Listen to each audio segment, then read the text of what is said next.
Pemirsa, kawasan Bundaran Patung Kuda menjadi salah satu titik kumpul para buruh yang memperingati Hari Buruh Internasional atau May Day hari ini.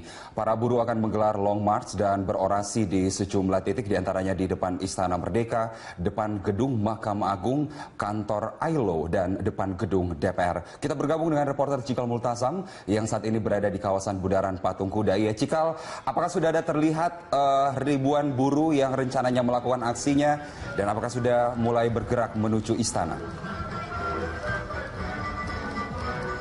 Saat ini ribuan buruh atau massa buruh telah berada di Patung Kuda dan bersiap untuk terus melakukan long march menuju istana dan kemudian melakukan acara puncak di GBK, Stadion GBK. Dan saya juga ingin menunjukkan kepada Anda, Carlos, kondisi terkini di mana masih ada sejumlah massa forum aksi buruh yang ini dari KPBI yang kita bisa sama-sama melihat, Carlos, mulai bergerak untuk melakukan long march dari kawasan Patung Kuda Tamrin, Jakarta Pusat ini.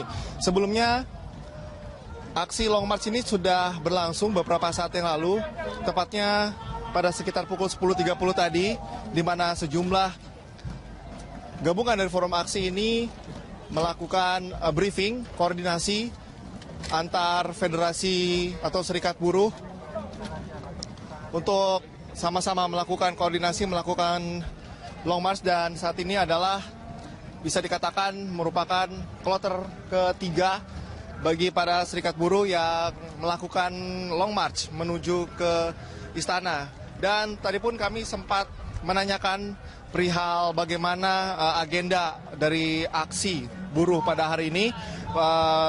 Mereka mengatakan bahwa long march akan tetap dilakukan sesuai dengan arahan dan sesuai dengan arahan dan juga koordinasi yang telah dilakukan para koordinator lapangan buruh ini bersama dengan kepolisian Polda Metro Jaya, dan sama-sama juga berkomitmen untuk menjaga keamanan dan melakukan unjuk rasa dan melakukan aksi ini secara damai, Carlos, tentunya. Dan beragam aksi nantinya juga akan dilakukan, dan nanti juga puncak dari peringatan dari Hari Buruh Internasional pada tahun 2016 ini akan dilakukan di Gelora Bung Karno, dan tepatnya nanti sekitar pukul 13 dari arah Istana Presiden, Istana RI 1 nantinya akan langsung menuju Stadion Gelora Bung Karno. Dan situasi saat ini cenderung kondusif, Carlos, pengamanan pun dilakukan, dan sampai dengan saat ini para buruh ini masih melakukan aksinya dengan tertib. Carlos.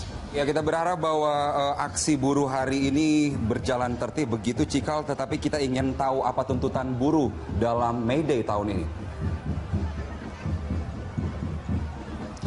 Ada beberapa tuntutan yang bisa dikatakan sama dengan tahun lalu, ada pula yang bisa dikatakan berbeda, dan ada tuntutan yang dikatakan baru juga, Carlos, pada tahun ini, di mana ada beberapa tuntutan mereka diantaranya adalah menolak PHK sepihak. Menurut keterangan yang kami dapatkan dari sejumlah buruh bahwa ada beberapa perusahaan yang masih melakukan PHK secara sepihak dan tanpa memikirkan kesejahteraan mereka. Kemudian mereka juga menolak upah murah.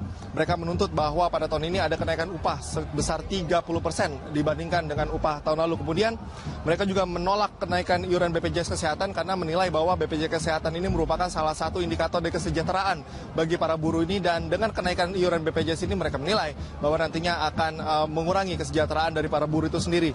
Kemudian yang menjadi sorotan juga adalah tolak kriminalitas aktivis pekerja. Dan menurut keterangan dari sejumlah para buruh masih ada upaya-upaya kriminal yang ditujukan kepada aktivitas buruh. Dan selain itu ada dua tuntutan yang baru, dan ini merunut kepada isu terkini yang tentunya menjadi sorotan. Yang pertama adalah mereka menolak reklamasi yang dikarenakan saat ini dari Pemprov DKI Jakarta. Mereka menilai bahwa reklamasi ini dapat memutus pekerjaan dari pedagang dan juga memutus pekerjaan dari buruh pelabuhan. Ini adalah suara mereka yang menilai bahwa reklamasi ini dapat mengurangi kesejahteraan dari para buruh. Kemudian juga ada beberapa tuntutan lainnya yang tentunya nantinya akan disampaikan dalam orasi ini, yang tentunya akan disampaikan, dan mereka berkomitmen untuk menyampaikan aspirasi ini secara damai dan tertib. Carlos. Iya, lalu Cikal, pantauan Anda di sana seperti apa pihak keamanan mengantisipasi adanya puluhan ribu buruh yang rencananya akan berdemo dengan sejumlah acara di sejumlah titik di ibu kota ini? Meskipun baik dari koordinator dari Serikat Buruh ini telah berkoordinasi dengan Polda Metro Jaya untuk menjamin sama-sama ketertiban, namun tentunya pengamanan khusus harus tetap dilakukan mengingat jumlah dari para buruh ini, masa dari para buruh ini cukup banyak, sekitar 80.000 hingga 100.000 buruh yang mengikuti aksi pada hari ini. Adapun pengamanan-pengamanan di sini dilakukan di dalam gabungan tim satuan TNI dan juga Polri, totalnya ada 16.483 yang nantinya terbagi dalam beberapa titik krusial yang menjadi konsentrasi dari aksi buruh kali ini, diantaranya adalah di kawasan DPR, di Senayan, kemudian di Istana, dan kemudian di Gelora Bung Karno. Selain itu juga bentuk pengamanan lain disiapkan, diantaranya pengalihan jalan, di mana lokasi saya saat ini di Tamrin akan dialihkan ke kawasan Harmoni dan juga Menteng, dan juga dianjurkan kepada Anda untuk menghindari kawasan-kawasan yang menjadi titik konsentrasi dari adanya aksi buruh kali ini. Selain itu juga pihak kepolisian berkomitmen untuk melakukan pengamanan secara persuasif terlebih dahulu. Mereka akan melakukan pendekatan dan tidak akan melakukan tindakan dengan senjata api misalnya sebelum adanya nantinya pemicu dari aksi yang menjurus kepada arah anarkis. Tentunya kita sama-sama berharap, Carlos, bahwa unjuk rasa kali ini dapat disampaikan dengan Gubernur DKI Jakarta Basuki Cahayapurnama memastikan Presiden Joko Widodo segera mengeluarkan peraturan presiden baru untuk reklamasi. Ya, menurut Ahok, peraturan presiden tersebut nantinya akan menyesuaikan undang-undang yang ada terkait pemberian izin reklamasi. Ahok menegaskan peraturan presiden reklamasi yang segera dikeluarkan oleh Presiden Joko Widodo tersebut merupakan Perpres yang baru untuk menyempurnakan dasar hukum reklamasi Teluk Jakarta. Peraturan presiden ini akan mengatur mengenai wilayah kerja pelabuhan dan lokasi strategis nasional di Teluk Jakarta. Selama ini pelaksanaan proyek reklamasi Teluk Jakarta mengacu pada Perpres yang lama, namun kemudian muncul benturan dengan ketentuan-ketentuan yang terbit setelah itu. Polemik terus berkembang hingga proyek reklamasi Teluk Jakarta dihentikan sementara. Pasti keluarkan Perpres untuk menyesuaikan undang-undang yang baru keluar. Karena kan ada kelautan, ada pesisir, macam-macam kan. Jadi beliau akan keluarkan, termasuk soal wilayah kerjanya pelabuhan. Ada wilayah kerja pelabuhan, tentu harus diatur. Nah, jadi biar dengan Perpres itulah mengatur mana yang pelabuhan, mana yang lokasi strategis nasional. Suap pembahasan Raperda Teluk Jakarta terkuak, pembangunan reklamasi menjadi sebuah polemik yang terus diperdebatkan. Payung hukum reklamasi yang belum jelas hingga adanya sejumlah pelanggaran diduga terjadi. Kita akan segera bergabung bersama rekan kami Dade Salampesi yang akan mengelaborasi poin-poin tentang sikap pemerintah dalam rapat terbatas yang membahas reklamasi di Istana Negara hari ini. Dade, selain ketegasan pemerintah mengenai wewenang yang berada di pemerintah pusat, lalu apalagi yang disampaikan Presiden dalam rapat terbatas yang tadi?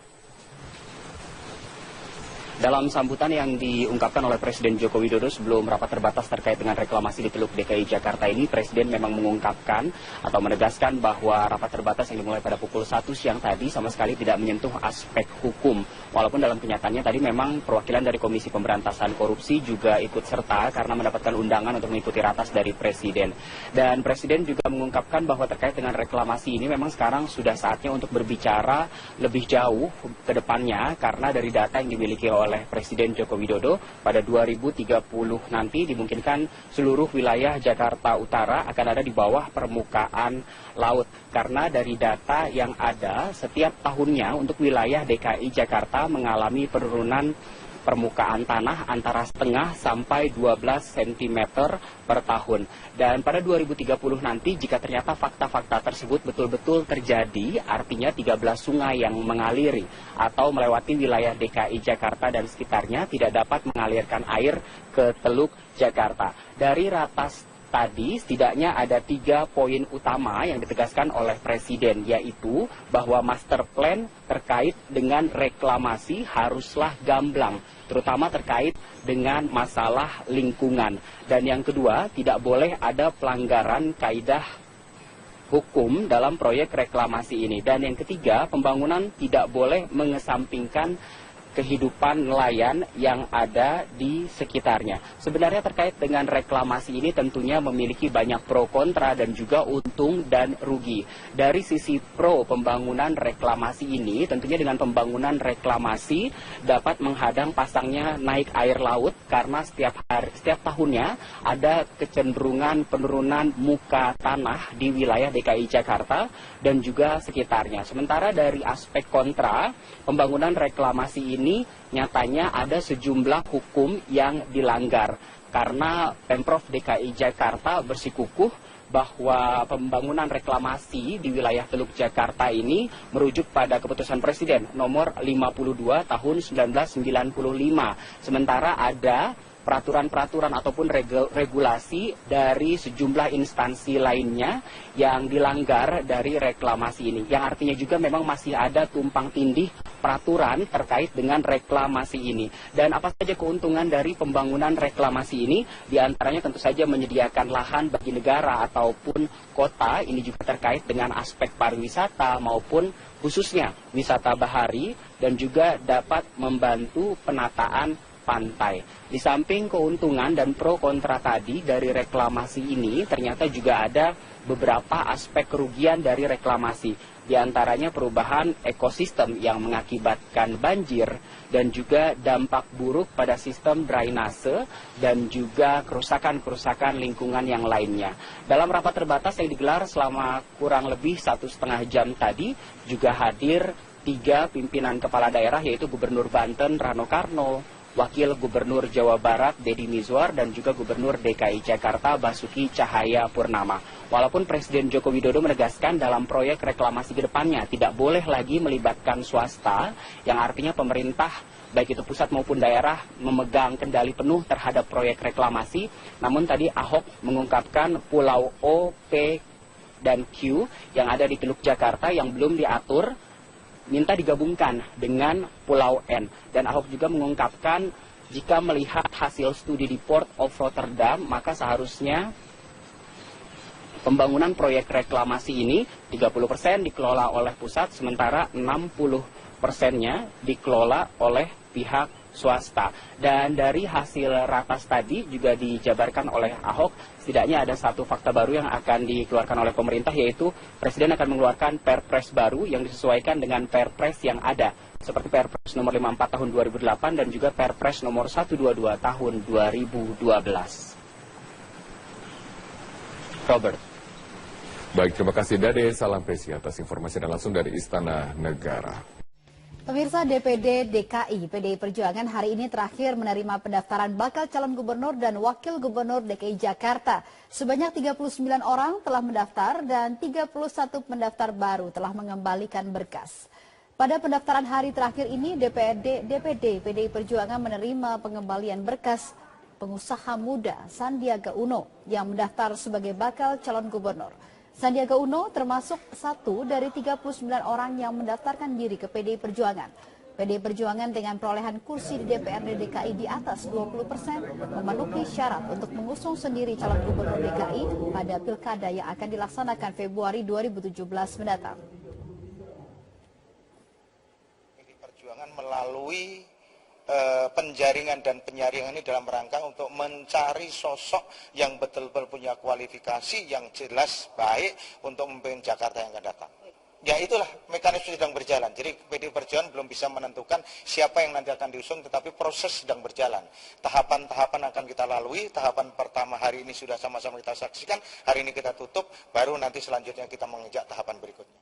Gubernur DKI Jakarta Basuki Cahayapurnama tidak mempermasalahkan usulan Komisi 2 DPR yang akan menaikkan syarat dukungan calon independen dan menurunkan syarat calon dari partai politik. Ya, Ahok optimistis masyarakat tetap akan memilih yang terbaik untuk memimpin ibu kota pada 5 tahun ke depan.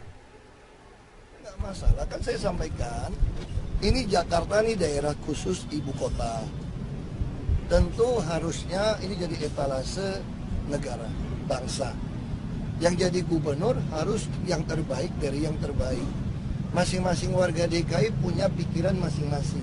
Dia mau pilih yang perempuan, dia mau pilih yang lebih rohani, dia mau pilih yang santun, dia mau pilih yang lebih pintar, itu masing-masing. Makanya di dalam pilkada undang-undang nggak pernah diatur 100%. hanya 50% plus 1. Kalau di daerah lain malahan yang tertinggi yang menang. Kenapa? Karena memang masing-masing kepala kan punya pikiran berbeda. Ya. Selamat malam pemirsa, inilah headline news pukul 21 waktu Indonesia Barat. Usai diperiksa oleh KPK, staf khusus Gubernur DKI Jakarta Suni Tanuwijaya mengaku didukung oleh Gubernur DKI Basuki Cahayapurnama untuk menyampaikan keterangan apa adanya kepada penyidik KPK. Sementara itu Ketua Balegda DPRD DKI Muhammad Taufik memilih diam saat keluar dari gedung KPK. Setelah 7 jam diperiksa oleh penyidik KPK, kepada awak media Suni mengaku ditanya soal usulan dan juga substansi serta keterlibatan dirinya dalam pembahasan Raperda Reklamasi Teluk Jakarta. Suni mengaku tidak mengetahui perihal pertemuan sejumlah pimpinan DPRD dengan para pengembang. Namun ia menyebut sering melakukan komunikasi dengan para pengembang terkait dengan usulan Raperda dan juga keinginan dari Gubernur DKI soal kewajiban tambahan 15% kepada pengembang. Suni juga mengaku Gubernur DKI Basuki Cahayapurnama mendukung dirinya untuk menyampaikan keterangan apa adanya kepada penyidik KPK. Sementara itu, Ketua Badan Legislasi Daerah Balegda DPRD DKI Jakarta M. Taufik yang juga diperiksa oleh KPK memilih bungkam saat ditanya oleh awak media. Pemeriksaan ini merupakan yang kelima kalinya bagi M. Taufik terkait dengan kasus suap Raperda Reklamasi Teluk Jakarta. Dan dalam pemeriksaan ini M. Taufik dicecar seputar keterlibatannya dalam pertemuan dengan pengembang Sugianto Kusuma Desember 2015 lalu. KPK terus mendalami dugaan adanya aliran dana dari pengembang ke sejumlah anggota DPRD DKI Jakarta. Begini, kalau dari sisi dia jelas soal 15% itu harus ada, terus tinggal persoalannya itu apakah di Perda atau di Perpu. Tapi kemarin karena ada ancaman dari DPRD akan deadlock, beliau sempat mengatakan ya selama yang penting 15% itu jangan dicoret. Gubernur DKI Jakarta Basuki Cahayapurnama atau Ahok membantah kabar akan memberlakukan pembatasan sepeda motor di sejumlah ruas jalan protokol Jakarta awal Mei mendatang. Ahok menduga kabar tersebut adalah bentuk provokasi jelang unjuk rasa Hari Buruh 1 Mei mendatang. Saat ditemui di lapangan Irti Monas Senin pagi, Ahok menegaskan pembatasan sepeda motor hanya akan diberlakukan bila fasilitas pendukung telah disiapkan, seperti penambahan jumlah armada bus Transjakarta serta penghapusan pembatas jalur cepat dan jalur lambat. Ahok pun menjelaskan sepeda motor tetap bisa melintas seperti biasanya hingga fasilitas pendukung tersebut telah siap. Terkait dengan beredarnya isu pembatasan sepeda motor yang mulai diberlakukan bulan Mei, Ahok menuding ada pihak yang sengaja menginginkan agar pengendara sepeda motor berunjuk rasa dalam Hari Buruh yang jatuh tanggal 1 Mei. Pembatasan motor kalau kita lakukan kalau ada IRP, jalan sama busnya cukup. Enggak, itu isunya saya lihat kirimin WhatsApp grup. Wah, udah ada rute pembatasan 1 Mei. Aduh, enggak lah. Itu tuh enggak kenapa tuh enggak. Saya curiga ini ada hubungan dengan Hari Buruh 1 Mei. Supaya bisa ngumpulin massa lebih banyak buat demo. Ya dong, yang naik motor protes kan semua Jakarta dibilang nggak boleh lewat motor. Pasti orang akan demo. Ini bukti yang mau demo ini orangnya kurang. Jadi masih ada sebarin isu-isu. Ya, apalagi isu-isu nyerang Ahok kan lebih ramai gitu ya. Setelah polemik panjang reklamasi Teluk Jakarta, pemerintah pusat sepakat menghentikan sementara proyek reklamasi. Selama masa moratorium, pemerintah akan merumuskan aturan, perizinan dana, analisis dampak lingkungan yang jelas. Setelah polemik panjang tentang reklamasi Teluk Jakarta, pemerintah pusat menyatakan moratorium atau penghentian sementara proyek reklamasi pulau di Teluk Jakarta sejak Jumat 22 April. Menteri Koordinator Kemaritiman Rizal Ramli menyatakan, putusan moratorium sudah final tanpa tekanan dari perusahaan pengembang yang sudah berinvestasi untuk proyek reklamasi. Hari Jumat sudah ada rapat komite gabungan. Seperti diketahui ada masing-masing kementerian ada 2 dirjen, termasuk juga Deputi Gubernur DKI, Kepala Bapeda. Dan mereka sekarang sedang evaluasi mana-mana kebijakan yang harus diselaraskan. Minggu depan mereka akan bertemu lagi setiap minggu. Kita akan ubah proses ini secepatnya. Kondisi tersebut juga dipertegas Gubernur DKI Jakarta Basuki Cahayapurnama. Ahok menyatakan dirinya sudah berkoordinasi dengan korporasi pelaku proyek reklamasi dan menilai pengusaha berkomitmen akan kooperatif terhadap kebijakan moratorium reklamasi ini. Dia udah mau minta, saya ada disposisi, dan pengusahanya sangat kooperatif. Bahkan pengusahanya sudah kirim surat kepada kami, baru dengar berita akan moratorium, mereka sudah sepakat moratorium. Walaupun surat kami belum, dia sudah kirim. Saya baru disposisi kemarin. Bukan kemarin, semalam. Baru ingat semalam. Di sisi lain, proyek reklamasi Pulau N untuk membangun dermaga dan pelabuhan baru yang dikelola Pelindo akan tetap dilanjutkan. Pembangunan pelabuhan baru itu tergolong kepentingan nasional dan bukan komersial, sehingga kewenangan perizinan ada di tangan Kementerian Perhubungan. Tidak ada izinnya, kita kasih terus. Karena izin reklamasi, kalau di daerah lingkungan kerja pelabuhan manapun di seluruh Indonesia, itu tidak ada kewenangan yang lain, kecuali kewenangan Menteri Perhubungan. Itu nggak kena moratorium ya Pak? Misalnya. Kalau yang sudah izin dari Kementerian Perhubungan enggak. Sebelumnya Kementerian Koordinator Kemaritiman, Kementerian Lingkungan Hidup dan Kehutanan, serta Gubernur DKI Jakarta pekan lalu memutuskan untuk melakukan moratorium reklamasi Teluk Jakarta. Hal ini dilakukan karena reklamasi belum mempunyai landasan hukum yang kuat, serta masih perlu dilakukan kajian analisis dampak lingkungan lebih lanjut. Tim Liputan Metro TV. Pemirsa, politikus PKS M. Idrus terus mencari dukungan dari partai lain untuk maju sebagai calon gubernur DKI Jakarta. Ya, meskipun kurang diperhitungkan PKS, M. Idrus yakin langkah politiknya akan direspon positif oleh sejumlah partai untuk berkoalisi, khususnya dengan Partai Keadilan Sejahtera. Partai Keadilan Sejahtera belum memiliki calon kuat untuk diusung sebagai calon gubernur DKI Jakarta pada Pilkada 2017 mendatang.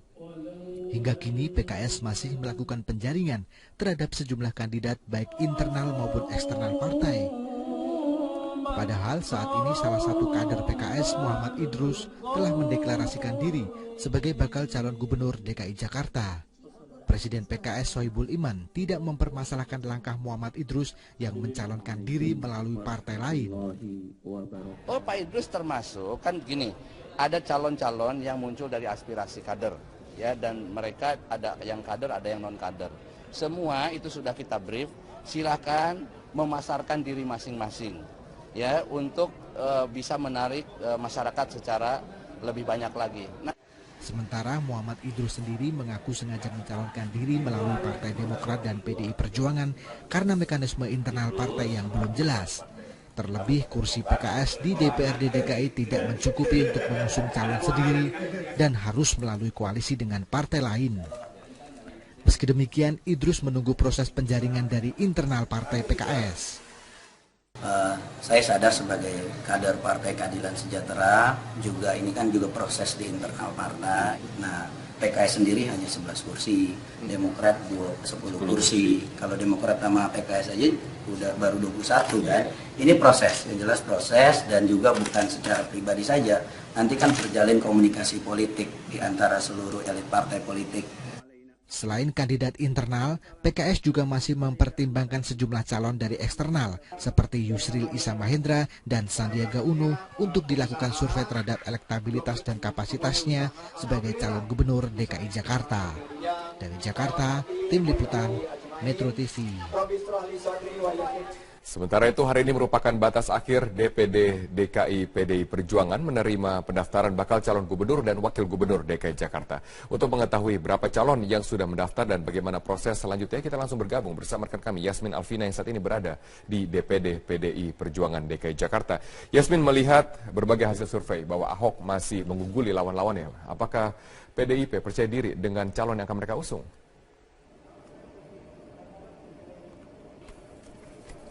Ya Robert, nanti pertanyaan Anda akan kami jawab dengan narasumber yang sudah berada di sini, yaitu Wakil Pemenangan Badan Pemenangan Pemilu dari DPD DKI Jakarta. Namun sebelumnya saya akan menjelaskan dulu bahwa sudah ada 40 nama yang mendaftar sebagai calon gubernur DKI Jakarta melalui Partai PDI Perjuangan, dan hingga sore tadi sudah ditutup pukul 16 waktu Indonesia Barat, sudah ada 32 nama yang mengembalikan berkas, dan di antara 32 nama tersebut sudah ada nama-nama yang cukup populer untuk dibicarakan sebagai calon gubernur DKI Jakarta, yaitu adalah Yusril Iza Mahendra dan juga Hasnaini Muin yang dapat dikatakan juga sebagai wanita emas. Dan tadi pada pukul 15 waktu Indonesia Barat Sandiaga Uno juga sudah mengembalikan berkas untuk pencalonannya melalui partai PDI Perjuangan ini. Dan untuk mengetahui bagaimana strategi PDI Perjuangan untuk bertarung ataupun bersaing dengan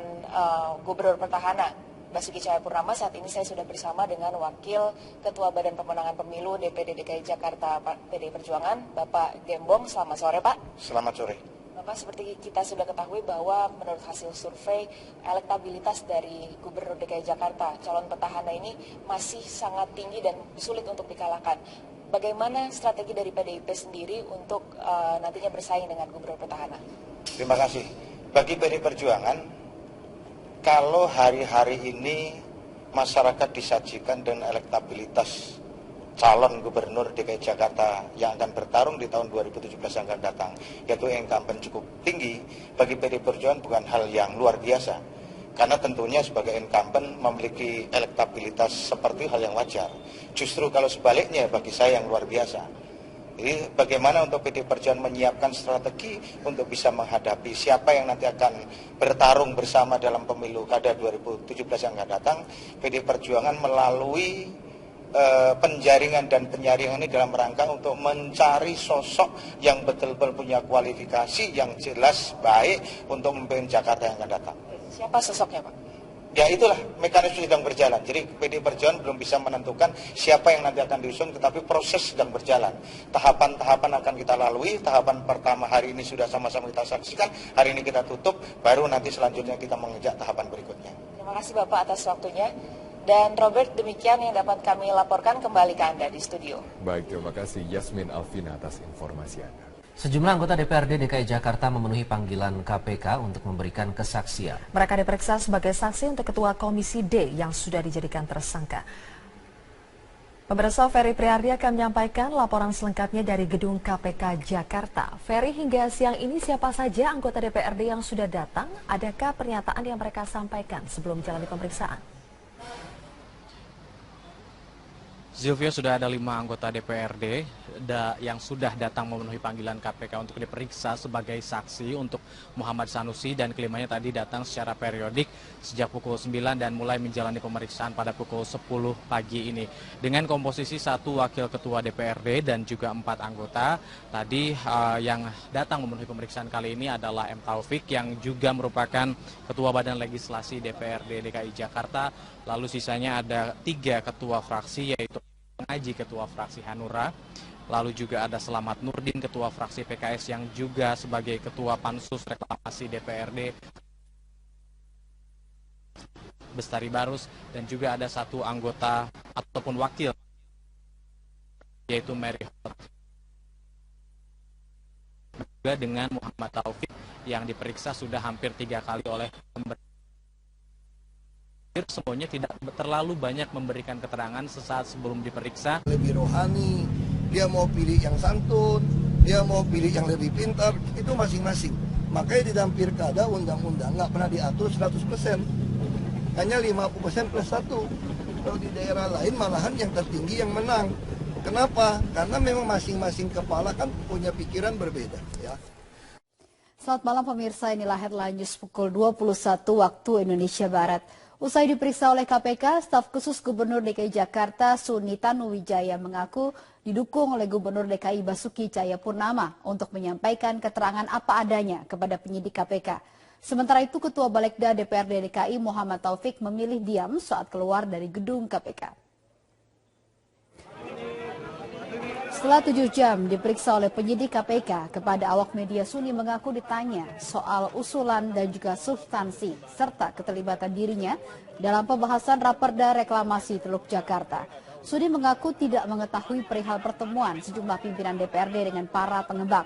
Namun ia menyebut sering melakukan komunikasi dengan para pengembang terkait dengan usulan Raperda dan juga keinginan dari Gubernur DKI soal kewajiban tambahan 15% kepada pengembang. Suni juga mengaku Gubernur DKI Basuki Cahayapurnama mendukung dirinya untuk menyampaikan keterangan apa adanya kepada penyidik KPK. Sementara itu, Ketua Badan Legislasi Daerah Balegda DPRD DKI Jakarta M. Taufik yang juga diperiksa oleh KPK memilih bungkam saat ditanya oleh awak media. Pemeriksaan ini merupakan yang kelima kalinya bagi M. Taufik terkait dengan kasus suap Raperda Reklamasi Teluk Jakarta. Dan dalam pemeriksaan ini M. Taufik dicecar seputar keterlibatannya dalam pertemuan dengan pengembang Sugianto Kusuma Desember 2015 lalu. KPK terus mendalami dugaan adanya aliran dana dari pengembang ke sejumlah anggota DPRD DKI Jakarta. Begini, kalau dari sisi dia jelas soal 15% itu fix, harus ada, terus tinggal persoalannya itu apakah di Perda atau di Perpu. Tapi lalu karena ada ancaman dari DPRD akan deadlock, beliau sempat mengatakan ya selama yang penting 15% itu jangan dicoret. Gubernur DKI Jakarta Basuki Cahayapurnama atau Ahok membantah kabar akan memberlakukan pembatasan sepeda motor di sejumlah ruas jalan protokol Jakarta awal Mei mendatang. Ahok menduga kabar tersebut adalah bentuk provokasi jelang unjuk rasa Hari Buruh 1 Mei mendatang. Saat ditemui di lapangan Irti Monas Senin pagi, Ahok menegaskan pembatasan sepeda motor hanya akan diberlakukan bila fasilitas pendukung telah disiapkan, seperti penambahan jumlah armada bus Transjakarta serta penghapusan pembatas jalur cepat dan jalur lambat. Ahok pun menjelaskan sepeda motor tetap bisa melintas seperti biasanya hingga fasilitas pendukung tersebut telah siap. Terkait dengan beredarnya isu pembatasan sepeda motor yang mulai diberlakukan bulan Mei, Ahok menuding ada pihak yang sengaja menginginkan agar pengendara sepeda motor berunjuk rasa dalam Hari Buruh yang jatuh tanggal 1 Mei. Pembatasan motor kalau kita lakukan kalau ada IRP, jalan sama busnya cukup. Enggak, itu isunya saya lihat kirimin WhatsApp grup. Wah, udah ada rute pembatasan 1 Mei. Aduh, enggak lah. Itu tuh enggak kenapa tuh enggak. Saya curiga ini ada hubungan dengan Hari Buruh 1 Mei. Supaya bisa ngumpulin massa lebih banyak buat demo. Ya dong, yang naik motor protes kan semua Jakarta dibilang nggak boleh lewat motor. Pasti orang akan demo. Ini bukti yang mau demo ini orangnya kurang. Jadi masih ada sebarin isu-isu. Ya, apalagi isu-isu nyerang Ahok kan lebih ramai gitu ya. Setelah polemik panjang reklamasi Teluk Jakarta, pemerintah pusat sepakat menghentikan sementara proyek reklamasi. Selama masa moratorium, pemerintah akan merumuskan aturan, perizinan dan analisis dampak lingkungan yang jelas. Setelah polemik panjang tentang reklamasi Teluk Jakarta, pemerintah pusat menyatakan moratorium atau penghentian sementara proyek reklamasi pulau di Teluk Jakarta sejak Jumat 22 April. Menteri Koordinator Kemaritiman Rizal Ramli menyatakan, putusan moratorium sudah final tanpa tekanan dari perusahaan pengembang yang sudah berinvestasi untuk proyek reklamasi. Hari Jumat sudah ada rapat komite gabungan. Seperti diketahui ada masing-masing kementerian ada 2 dirjen, termasuk juga Deputi Gubernur DKI, Kepala Bapeda. Dan mereka sekarang sedang evaluasi mana-mana kebijakan yang harus diselaraskan. Minggu depan mereka akan bertemu lagi setiap minggu. Kita akan ukur proses ini secepatnya. Kondisi tersebut juga dipertegas Gubernur DKI Jakarta Basuki Cahayapurnama. Ahok menyatakan dirinya sudah berkoordinasi dengan korporasi pelaku proyek reklamasi dan menilai pengusaha berkomitmen akan kooperatif terhadap kebijakan moratorium reklamasi ini. Ada meminta, saya ada disposisi dan pengusahanya sangat kooperatif. Bahkan pengusahanya sudah kirim surat kepada kami, baru dengar berita akan moratorium, mereka sudah sepakat moratorium. Walaupun surat kami belum, dia sudah kirim. Saya baru disposisi kemarin. Bukan kemarin, semalam. Baru ingat semalam. Di sisi lain, proyek reklamasi Pulau N untuk membangun dermaga dan pelabuhan baru yang dikelola Pelindo akan tetap dilanjutkan. Pembangunan pelabuhan baru itu tergolong kepentingan nasional dan bukan komersial, sehingga kewenangan perizinan ada di tangan Kementerian Perhubungan. Tidak ada izinnya, kita kasih terus. Karena izin reklamasi, kalau di daerah lingkungan kerja pelabuhan manapun di seluruh Indonesia, itu tidak ada kewenangan yang lain, kecuali kewenangan Menteri Perhubungan. Itu nggak kena moratorium ya Pak? Misalnya. Kalau yang sudah izin dari Kementerian Perhubungan enggak. Sebelumnya Kementerian Koordinator Kemaritiman, Kementerian Lingkungan Hidup dan Kehutanan, serta Gubernur DKI Jakarta, pekan lalu memutuskan untuk melakukan moratorium reklamasi Teluk Jakarta. Hal ini dilakukan karena reklamasi belum mempunyai landasan hukum yang kuat, serta masih perlu dilakukan kajian analisis dampak lingkungan lebih lanjut. Tim Liputan Metro TV. Pemirsa, politikus PKS M. Idrus terus mencari dukungan dari partai lain untuk maju sebagai calon gubernur DKI Jakarta. Ya, meskipun kurang diperhitungkan PKS, M. Idrus yakin langkah politiknya akan direspon positif oleh sejumlah partai untuk berkoalisi, khususnya dengan Partai Keadilan Sejahtera. Partai Keadilan Sejahtera belum memiliki calon kuat untuk diusung sebagai calon gubernur DKI Jakarta pada Pilkada 2017 mendatang. Hingga kini PKS masih melakukan penjaringan terhadap sejumlah kandidat baik internal maupun eksternal partai. Padahal saat ini salah satu kader PKS, Muhammad Idrus, telah mendeklarasikan diri sebagai bakal calon gubernur DKI Jakarta. Presiden PKS Sohibul Iman tidak mempermasalahkan langkah Muhammad Idrus yang mencalonkan diri melalui partai lain. Oh, Pak Idrus termasuk, kan gini, ada calon-calon yang muncul dari aspirasi kader. Ya, dan mereka ada yang kader, ada yang non kader. Semua itu sudah kita brief. Silakan memasarkan diri masing-masing, ya, untuk bisa menarik masyarakat secara lebih banyak lagi. Sementara Muhammad Idrus sendiri mengaku sengaja mencalonkan diri melalui Partai Demokrat dan PDI Perjuangan karena mekanisme internal partai yang belum jelas. Terlebih kursi PKS di DPRD DKI tidak mencukupi untuk mengusung calon sendiri dan harus melalui koalisi dengan partai lain. Meski demikian, Idrus menunggu proses penjaringan dari internal partai PKS. Saya sadar sebagai kader Partai Keadilan Sejahtera, juga ini kan juga proses di internal partai. Nah, PKS sendiri hanya 11 kursi, Demokrat 10 kursi. Kalau Demokrat sama PKS aja udah baru 21 kan. Ini proses, yang jelas proses, dan juga bukan secara pribadi saja. Nanti kan terjalin komunikasi politik di antara seluruh elit partai politik. Selain kandidat internal, PKS juga masih mempertimbangkan sejumlah calon dari eksternal seperti Yusril Issa Mahendra dan Sandiaga Uno untuk dilakukan survei terhadap elektabilitas dan kapasitasnya sebagai calon gubernur DKI Jakarta. Dari Jakarta, Tim Liputan Metro TV. Sementara itu, hari ini merupakan batas akhir DPD DKI PDI Perjuangan menerima pendaftaran bakal calon gubernur dan wakil gubernur DKI Jakarta. Untuk mengetahui berapa calon yang sudah mendaftar dan bagaimana proses selanjutnya, kita langsung bergabung bersama rekan kami Yasmin Alvina yang saat ini berada di DPD PDI Perjuangan DKI Jakarta. Yasmin, melihat berbagai hasil survei bahwa Ahok masih mengungguli lawan-lawannya, apakah PDIP percaya diri dengan calon yang akan mereka usung?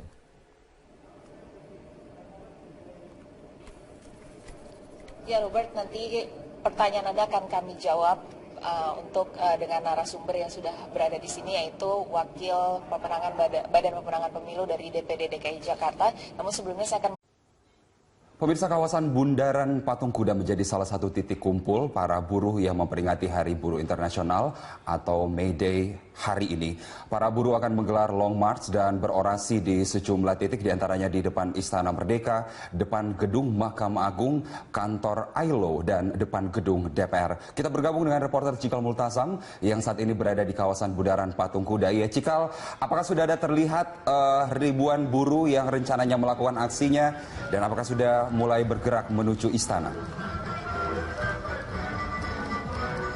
Saat ini ribuan buruh atau massa buruh telah berada di Patung Kuda dan bersiap untuk terus melakukan long march menuju istana dan kemudian melakukan acara puncak di GBK, Stadion GBK. Dan saya juga ingin menunjukkan kepada Anda, Carlos, kondisi terkini di mana masih ada sejumlah massa forum aksi buruh yang ini dari KPBI yang kita bisa sama-sama melihat, Carlos, mulai bergerak untuk melakukan long march dari kawasan Patung Kuda Tamrin, Jakarta Pusat ini. Sebelumnya, aksi long march ini sudah berlangsung beberapa saat yang lalu, tepatnya pada sekitar pukul 10.30 tadi, di mana sejumlah gabungan dari forum aksi ini melakukan briefing, koordinasi antar federasi atau serikat buruh untuk sama-sama melakukan koordinasi, melakukan long march. Dan saat ini adalah bisa dikatakan merupakan kloter ketiga bagi para serikat buruh yang melakukan long march menuju ke istana. Dan tadi pun kami sempat menanyakan perihal bagaimana agenda dari aksi buruh pada hari ini.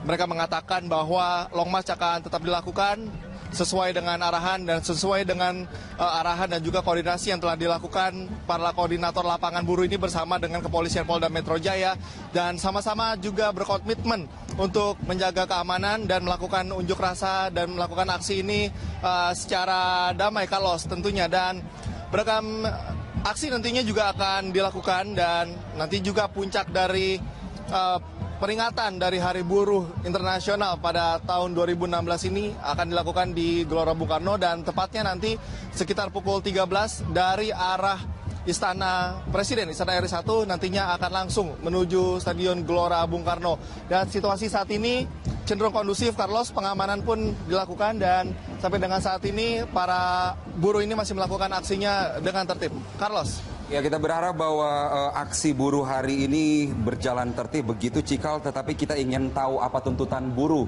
dalam May Day tahun ini. Ada beberapa tuntutan yang bisa dikatakan sama dengan tahun lalu, ada pula yang bisa dikatakan berbeda, dan ada tuntutan yang dikatakan baru juga, Carlos, pada tahun ini, di mana ada beberapa tuntutan mereka diantaranya adalah menolak PHK sepihak. Menurut keterangan yang kami dapatkan dari sejumlah buruh bahwa ada beberapa perusahaan yang masih melakukan PHK secara sepihak dan tanpa memikirkan kesejahteraan mereka. Kemudian mereka juga menolak upah murah. Mereka menuntut bahwa pada tahun ini ada kenaikan upah sebesar 30% dibandingkan dengan upah tahun lalu. Kemudian mereka juga menolak kenaikan iuran BPJS Kesehatan karena menilai bahwa BPJS Kesehatan ini merupakan salah satu indikator dari kesejahteraan bagi para buruh ini, dan dengan kenaikan iuran BPJS ini mereka menilai bahwa nantinya akan mengurangi kesejahteraan dari para buruh itu sendiri. Kemudian yang menjadi sorotan juga adalah tolak kriminalitas aktivis pekerja, dan menurut keterangan dari sejumlah para buruh masih ada upaya-upaya kriminal yang ditujukan kepada aktivitas buruh. Dan selain itu ada dua tuntutan yang baru, dan ini merunut kepada isu terkini yang tentunya menjadi sorotan. Yang pertama adalah mereka menolak reklamasi yang dikarenakan saat ini dari Pemprov DKI Jakarta. Mereka menilai bahwa reklamasi ini dapat memutus pekerjaan dari pedagang dan juga memutus pekerjaan dari buruh pelabuhan. Ini adalah suara mereka yang menilai bahwa reklamasi ini dapat mengurangi kesejahteraan dari para buruh. Kemudian juga ada beberapa tuntutan lainnya yang tentunya nantinya akan disampaikan dalam orasi ini, yang tentunya akan disampaikan, dan mereka berkomitmen untuk menyampaikan aspirasi ini secara damai dan tertib. Carlos.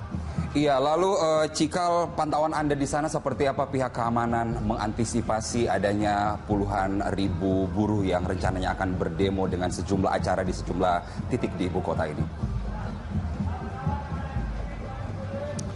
Meskipun baik dari koordinator dari Serikat Buruh ini telah berkoordinasi dengan Polda Metro Jaya untuk menjamin sama-sama ketertiban, namun tentunya pengamanan khusus harus tetap dilakukan, mengingat jumlah dari para buruh ini, masa dari para buruh ini cukup banyak, sekitar 80.000 hingga 100.000 buruh yang mengikuti aksi pada hari ini.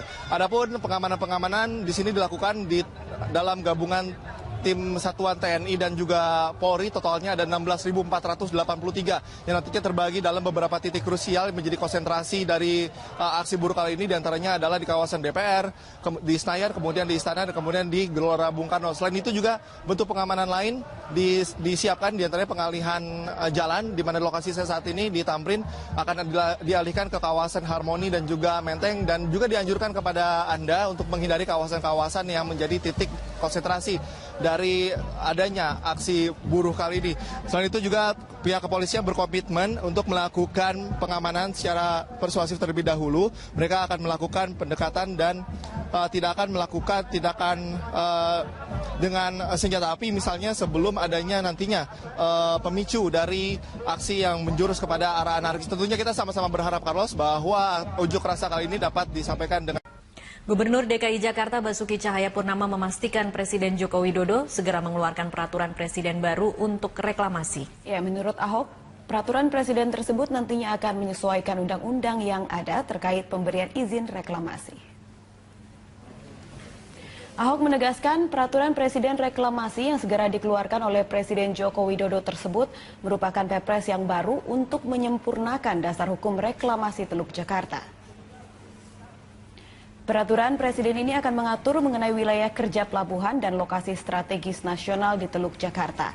Selama ini pelaksanaan proyek reklamasi Teluk Jakarta mengacu pada Perpres yang lama, namun kemudian muncul benturan dengan ketentuan-ketentuan yang terbit setelah itu. Polemik terus berkembang hingga proyek reklamasi Teluk Jakarta dihentikan sementara. Masih keluarkan Perpres untuk menyesuaikan undang-undang yang baru keluar. Karena kan ada kelautan, ada pesisir, macam-macam kan.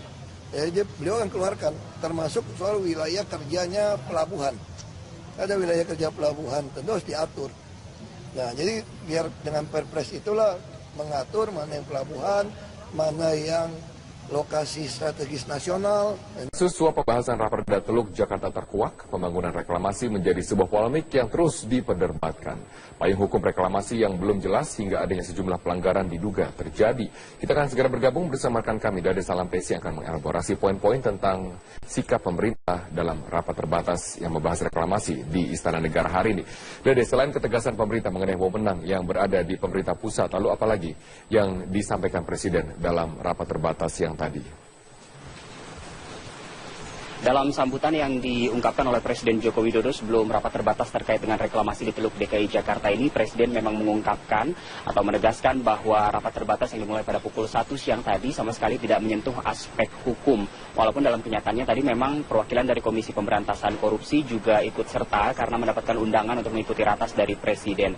Dan Presiden juga mengungkapkan bahwa terkait dengan reklamasi ini memang sekarang sudah saatnya untuk berbicara lebih jauh ke depannya karena dari data yang dimiliki oleh Presiden Joko Widodo pada 2030 nanti dimungkinkan seluruh wilayah Jakarta Utara akan ada di bawah permukaan laut. Karena dari data yang ada setiap tahunnya untuk wilayah DKI Jakarta mengalami penurunan permukaan tanah antara setengah sampai 12 cm per tahun. Dan pada 2030 nanti jika ternyata fakta-fakta tersebut betul-betul terjadi, artinya 13 sungai yang mengaliri atau melewati wilayah DKI Jakarta dan sekitarnya tidak dapat mengalirkan air ke Teluk Jakarta. Dari ratas tadi setidaknya ada 3 poin utama yang ditegaskan oleh Presiden, yaitu bahwa master plan terkait dengan reklamasi haruslah gamblang, terutama terkait dengan masalah lingkungan.